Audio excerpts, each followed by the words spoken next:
quoi qu'il fasse, vous voterez contre la confiance de son gouvernement. Nous avons le premier groupe de l'Assemblée nationale et nous avons toujours été, je le crois, les avocats de la France du travail. De la France qui a travaillé, de tous ces Français qui en ont un peu ras-le-bol de payer pour les autres, d'être accablés de taxes, de normes et d'impôts. Et cette France-là, qui est je crois majoritaire dans le pays, elle n'a pas confiance dans un gouvernement qui tout l'été a indiqué qu'elle entendait supprimer 2 jours fériés qui sont sacralisés dans le calendrier et dans la vie du pays, mais aussi augmenter de 20 milliards d'euros les impôts. Par conséquent, nous voterons évidemment contre la confiance du gouvernement, charge potentiellement à un nouveau gouvernement ou à un président de la République, si celui-ci devait choisir des outils constitutionnels pour sortir de cette crise, d'entendre aujourd'hui ce que souhaite une majorité de Français dans le pays. Permettez-moi de vous rappeler que je n'ai aucune responsabilité avec mon mouvement politique dans la situation dans laquelle nous sommes. Lors des élections législatives, Emmanuel Macron et Jean-Luc Mélenchon se sont alliés pour nous empêcher d'avoir une majorité à l'Assemblée nationale et ont préféré plonger le pays dans un chaos institutionnel qui pèse aujourd'hui sur le pouvoir d'achat de nos compatriotes, sur les orientations politiques du pays et évidemment sur la vie de nos entreprises.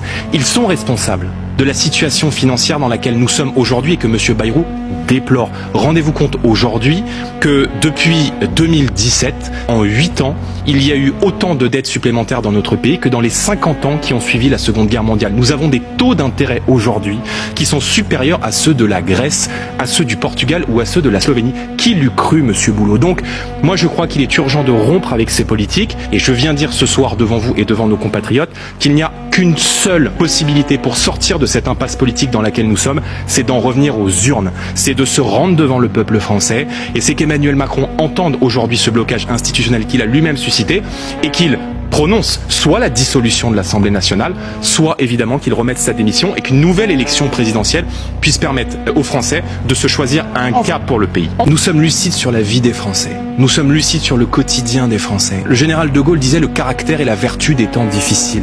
Nous aurons le courage de mettre en œuvre le projet de redressement qu'attendent aujourd'hui une majorité de Français, que ce soit dans le cadre d'une élection législative victorieuse ou d'une élection présidentielle.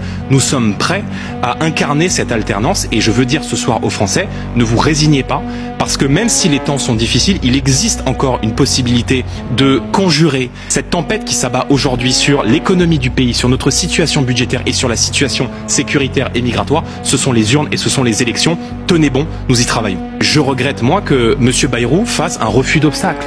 Un refus de s'attaquer à la mauvaise dépense publique, au gaspillage, à la bureaucratie d'État, à la fraude sociale, à la fraude fiscale, à la contribution de la France au budget de l'Union européenne qui est en augmentation quand nos voisins réussissent à obtenir des rabais. Et je pense aussi à ce totem qui est le coût de l'immigration, qui est l'éléphant dans le salon auquel personne ne veut toucher.